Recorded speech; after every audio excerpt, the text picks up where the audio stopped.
As you know, I'm always on the hunt for the best offline games. In fact, my offline games playlist has over 80 videos, which means I've suggested well over 1,000 offline games. So, if these 15 aren't enough, or you're looking for something specific offline games, check out the playlist in the description. Let's get started.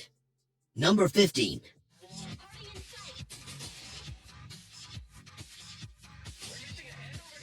I Am Your Beast is a solid mobile FPS game. The comic book art style and fast-paced, stealth-focused gameplay are a refreshing change from typical mobile shooters. The controls are responsive, and the micro sandbox levels offer quick, intense bursts of action. If you're looking for a quality mobile FPS that respects your time and money, I Am Your Beast is definitely worth checking out. Number 14.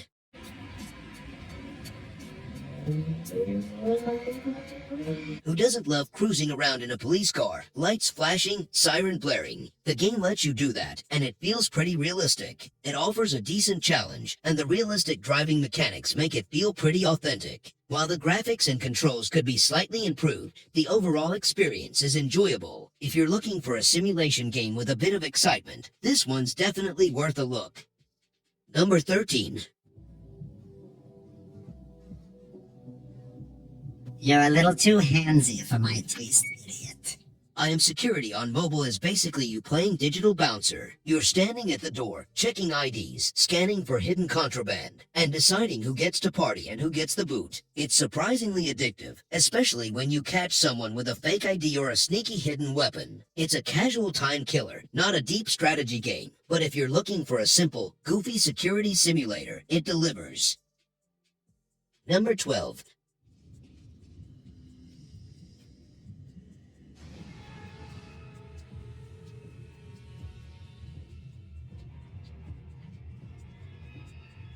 I played Boris in the dark survival and honestly, it was pretty fun. I really liked the whole creepy, old cartoon thing they had going on. It definitely got me a few times with the jump scares. The controls were a little clunky and those shadow monsters were a pain, but I still enjoyed it. If you're into spooky games, it's worth checking out. Number 11.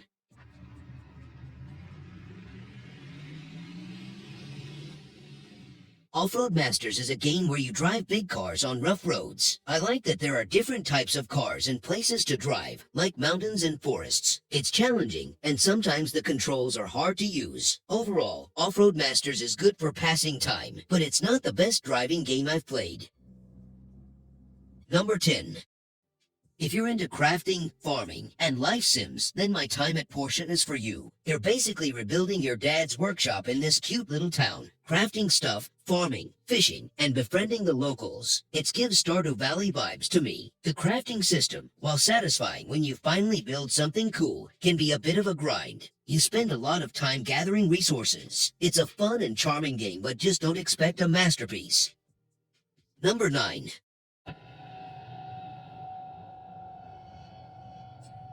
Don't Be Scared is a scary mobile game. If you shake your phone too much or scream, the game ends. I like this because it made me stay quiet and really scared. The only bummer is the game is super short. You just find 5 things and then it's over. Still a fun scare for a short time.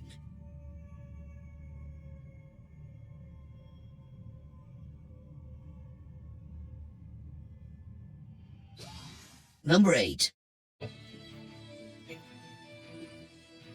Epic Conquest 2 is this sweet mobile game I downloaded a while back. It's like a classic RPG. The battles are awesome and your character can look super cool with all the different gear. There's also some stuff you can buy with real money, but I never felt pressured to use it. Overall, Epic Conquest 2 is a blast if you're looking for a fun game to kill some time and level up a character.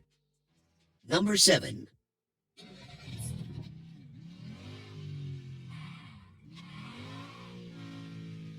Cars LP offers a charmingly retro racing experience. The low-poly graphics give it a unique, nostalgic feel, and it runs smoothly on almost any device. The car collection is surprisingly diverse. It's a great pick-up-and-play game for short bursts. If you're looking for a simple, fun mobile racer with a nostalgic vibe, Cars LP is worth a try.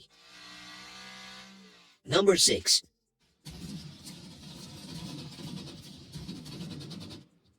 Special Force Group 3 is like a mobile version of CS2. The graphics are actually pretty good for a phone game. It's cool that you can play offline or online. I like that. But the gameplay is a real letdown. It feels really clunky to move and shoot. I think the game has a lot of potential, but it needs a lot of improvement. The controls need to be smoother, and multiplayer needs to be more balanced.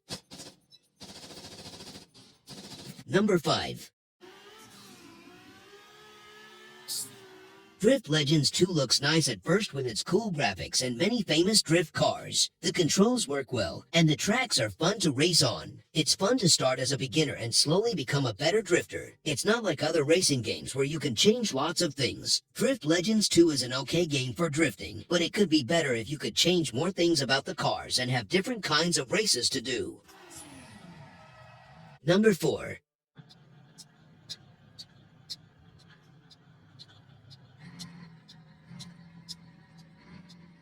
Honestly, Global Truck Online is a bit of a mess, but in a weirdly entertaining way. You're basically driving these big trucks around, delivering stuff, and trying to make some in-game cash. I spent a good chunk of time just trying to make my truck look as ridiculous as possible, which was surprisingly fun. The controls can be a bit wonky and sometimes the game glitches out, but if you're looking for something to kill time, it's worth a shot. Number 3. Oh my word. Lara Croft, Guardian of Light is a surprisingly fun action puzzle game, especially if you can snag a friend for cooperative mode. I mostly played solo, and it was still a good time. The top-down view gives it a neat feel, and some of the puzzles were genuinely clever, making me feel like a proper adventurer. While the puzzles and overall vibe are enjoyable, the control issues can definitely take away from the experience. And definitely try to play with a friend if you can. It would be much better. Number 2.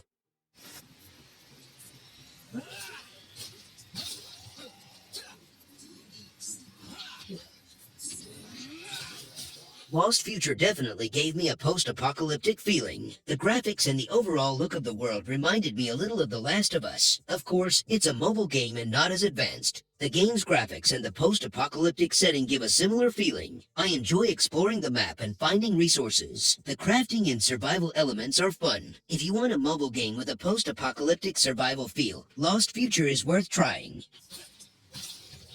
Number 1.